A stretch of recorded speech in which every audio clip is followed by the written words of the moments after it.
Halo lagi, kita ketemu lagi nih buat ngupas sesuatu yang lumayan bikin mikir. Betul. Kali ini dari bab 11 buku Nexus, karya Yuval Noah Harari, ada ide soal tirai silikon.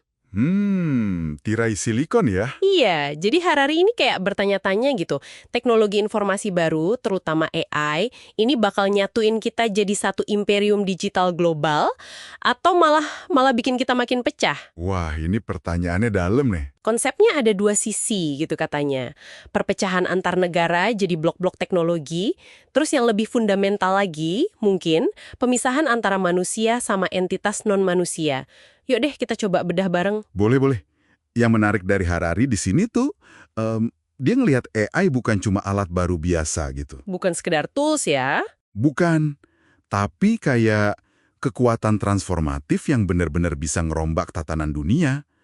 Jadi, pembatasnya nanti bukan lagi soal politik lama, ideologi, atau batas negara gitu. Tapi Tapi lebih ke siapa yang pegang kendali data sama algoritma. Nah, ini bisa banget bikin garis pemisah baru. Malah bisa jadi misahin kita manusia sama agen non-manusia nantinya. Itu sih yang cukup bikin merinding ya. iya juga ya.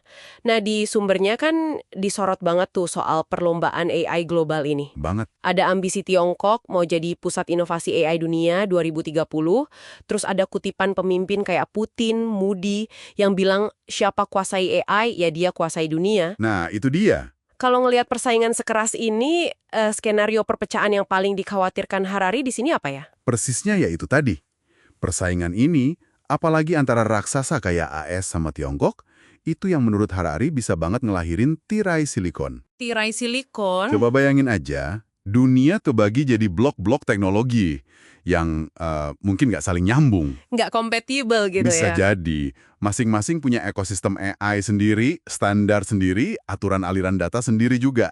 Jadi ini bukan cuma soal siapa teknologinya paling canggih, tapi lebih ke siapa yang nentuin aturan main buat masa depan digital kita semua. Wah, dampaknya bisa kemana-mana dong ya? Jelas. Sampai ke aplikasi apa yang bisa Anda pakai, atau standar keamanan data mana yang ngelindungin Anda gitu. Oke. Selain persaingan antar negara ini nih, sumbernya kan nunjukin ada lapisan lain yang disebut kolonialisme data. Nah, itu dia. Kedengarannya berat banget itu. Gimana tuh maksudnya? Itu analogi yang kuat banget sih dari Harari. Coba pikir gini deh, data mentah dari seluruh dunia, Data kita sehari-hari gitu. iya bisa jadi postingan medsos Anda, data belanja online, bahkan rekam medis, itu semua ngalir deras ke pusat-pusat teknologi kayak, ya sebut aja Silicon Valley atau Beijing. Oke, terus? Nah, di sana, data ini diolah, dijadiin produk AI canggih, kayak algoritma rekomendasi atau sistem pengenal wajah. Terus, produk jadinya diekspor lagi ke seluruh dunia, termasuk ke tempat asal data mentah tadi. Tunggu. Jadi, data kita, foto liburan, riwayat kesehatan gitu-gitu itu kayak jadi bahan mentah yang ditambang buat kerajaan digital di tempat lain? Kurang lebih gitu analoginya. Pernah kepikiran sejauh itu? Belum sih. Terus dampaknya apa dong kalau kayak gitu? Ya dampaknya bisa signifikan banget, secara ekonomi dan kekuasaan tentunya. Kekayaan sama pengaruh numpuk di pusat kekaisaran AI itu. Sementara kita, Sementara wilayah koloni data, ya cuma jadi pemasok bahan mentah aja.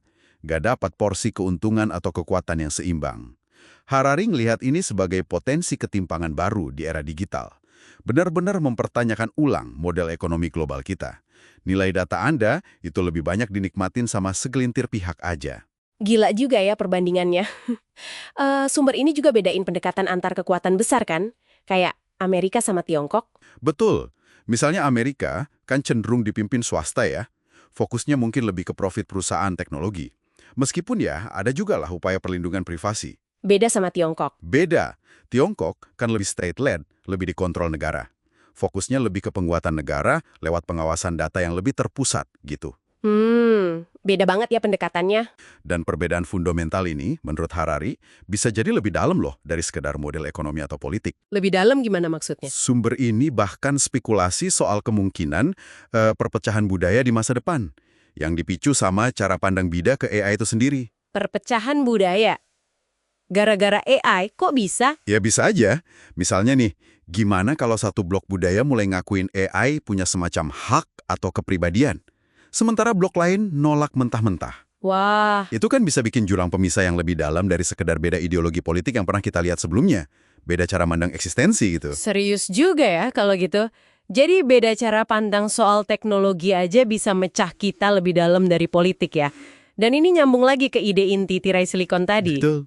Perpecahan paling mendasar mungkin bukan lagi antara negara, ideologi, atau bahkan budaya. Betul. Tapi bisa jadi antara seluruh umat manusia di satu sisi dan agen-agen non-manusia super cerdas di sisi lain.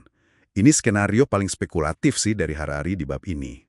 Manusia versus AI gitu. Semacam itulah. Dia ngebayangin kita semua nih, dari rakyat biasa sampai pemimpin dunia. Bisa aja tanpa sadar tunduk sama sistem AI global. Sistem yang ngawasin dan ngatur banyak hal. Tapi kita nggak paham cara kerjanya. Nah, itu dia. Kita nggak benar-benar paham cara kerjanya. Kayak ada tirai silikon yang misahin kita dari penguasa algoritmik kita sendiri. Sebuah intelijen yang asing buat kita. Waduh. Jadi kesimpulan dari pemikiran Harari di bab ini emang cukup menghentak ya. Banget. Bukannya dunia digitalnya tuh mulus, kita malah mungkin lagi jalan ke arah berbagai bentuk perpecahan baru. Ya, bisa pecah karena persaingan geopolitik AI, karena model ekonomi kolonialisme data tadi, bahkan, yaitu, karena beda filosofi mendasar soal AI. Pertanyaan besarnya jadi tetap ngegantung ya, imperium global atau perpecahan global. Dan kenapa ini penting buat Anda yang dengerin? Ya karena ini nyangkut soal gimana struktur kekuasaan global bakal terbentuk nanti. Di mana peluang ekonomi baru muncul, gimana privasi Anda dikelola. Ujung-ujungnya, Ujung-ujungnya, ini bisa definisi ulang apa artinya jadi manusia di zaman di mana kecerdasan non-biologis makin dominan. Pertanyaannya kan, gimana Anda secara pribadi dan bareng-bareng bakal navigasi dunia yang makin dibentuk sama algoritma ini? sumber ini benar-benar ninggalin kita satu pertanyaan penutup yang wah layak direnungin dalam-dalam sih. Apa tuh? Kalau risiko terbesarnya adalah seluruh umat manusia jadi bawahan dari kecerdasan artifisial yang nggak sepenuhnya kita pahami atau kendalikan, maka pertanyaan paling krusial mungkin bukan lagi siapa yang bakal ngontrol AI, tapi apakah kita sebagai spesies secara kolektif masih bisa megang kendali atas nasib kita sendiri? Pertanyaan berat itu. Sesuatu buat Anda pikirkan lebih lanjut. Sampai ketemu di pembahasan berikutnya ya.